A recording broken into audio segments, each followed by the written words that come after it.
Education Freedom of Association Amendment Bill, third reading. I acknowledge the Honourable Heather Roy. I move that the Education Freedom of Association Amendment Bill be now read a third time.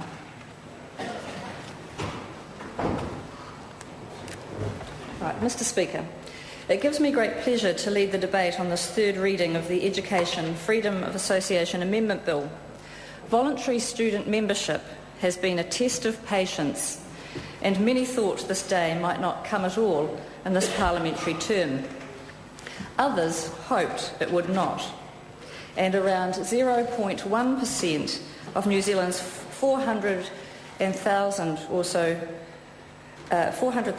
tertiary students protested against the bill earlier this week, and a handful today on Parliament's lawn. I encourage Kiwis to be actively involved in the democracy because freedom of speech and freedom of action are important rights that should not be denied. There is a certain irony that these rights have been used to oppose another fundamental civil right, freedom of association for students. But nonetheless, I staunchly defend these students' right to do so. Opposition to issues is frequently noisy, while support is often silent. This post of support from a Canterbury University student appeared on my Facebook page yesterday. I quote, "I feel strongly about the freedom to choose, and I know many others that feel the same. Please also remember to hear the silent voices of those of us who do support you. We don't need to make a huge ruckus out of this because we're sensible people supporting a sensible bill," end quote. Voluntary student membership means students from the 1st of January 2012 will no longer be compelled to join a student union before they are allowed to study at a tertiary education institution. They will instead be free to choose whether or not they join an organisation that, as an incorporated society, has the same legal status as the Automobile Association or the SPCA. We don't force motorists to join the AA before they can own a car, or force pet owners to join the SPCA. Student unions were originally voluntary organisations, and this bill returns student unionism to its roots. Over recent decades, they have become increasingly politicised when their core functions are meant to be representation of their student body, not just a select few, advocacy, and the provision of some services. The university and polytechnic councils provide other services, such as health and welfare services. Now, there's been much talk during the course of debate surrounding VSM about huge opposition from students, with the figure of 98% frequently quoted by the bill's opponents. Let's be very clear about this figure. It refers to submissions opposing the bill at the Select Committee. This was essentially a copy and paste campaign, like a petition, conducted by student politicians en masse.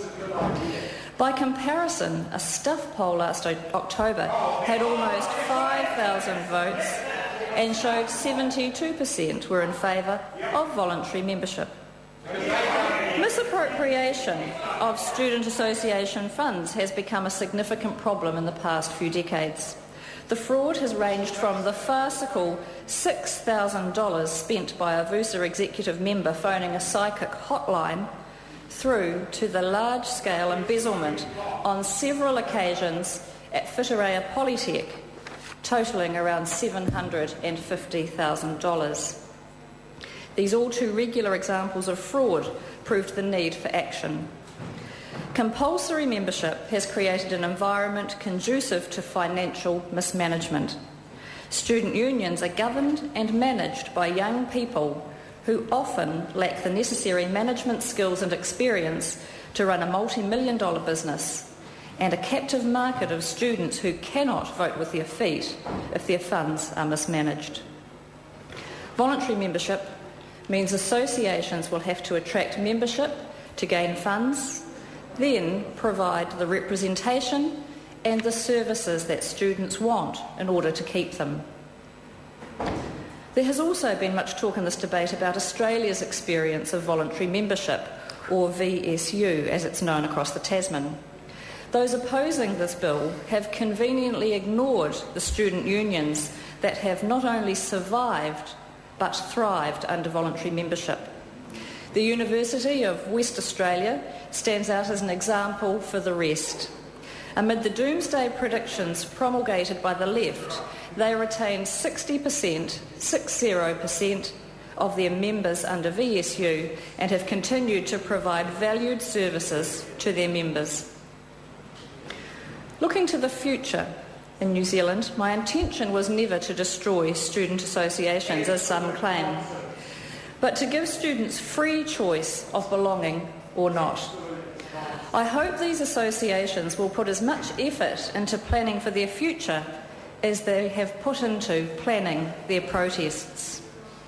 I hope to see students' associations actively promote the benefits of membership by using quality communication with students to find out what they want, preferably using modern communications as students already do themselves, by conducting quality market research on what services students actually value and are prepared to join an association for, by affordable membership fees.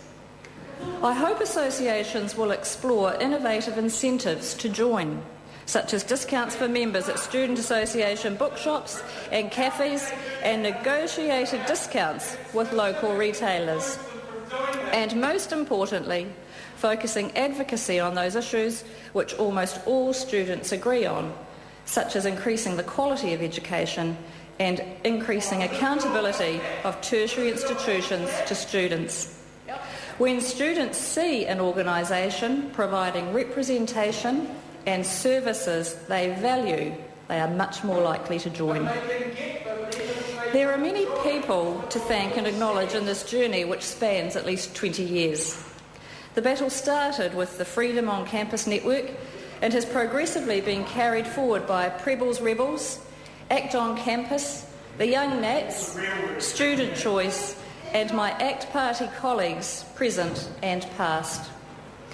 I would also like to thank the Select Committee members, so ably chaired by Alan Peachy, and the Select Committee staff who dealt with the large number of submissions and submitters.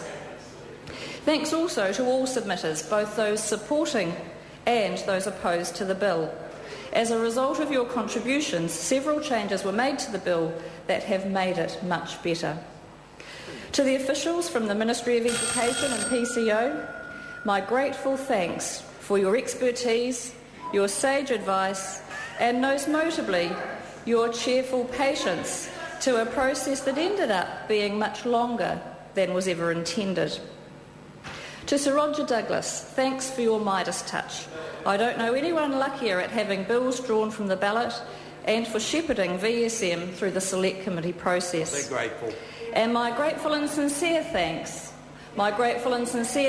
to the staff in my office who have researched, advised, written, agonised and become very good at understanding parliamentary process because of their absolute belief and commitment to freedom. It's harder to say it any better than Andrew Little in his final address as President to the EPMU. I quote, "I believe voluntary unionism, true freedom of association, gives the union movement much greater strength and much greater moral authority. The United Nations Declaration on Human Rights guarantees freedom of association and freedom of non-association. Finally, Mr. Speaker, students, like all other members of society, will enjoy this fundamental right. My final thanks to the National Party Caucus and to United Future for their support of voluntary student membership. Freedoms are hard won and so easily eroded. Parliament's gift to students today is freedom of association. Please be sure to use it wisely." I call the honourable member Alan Peach.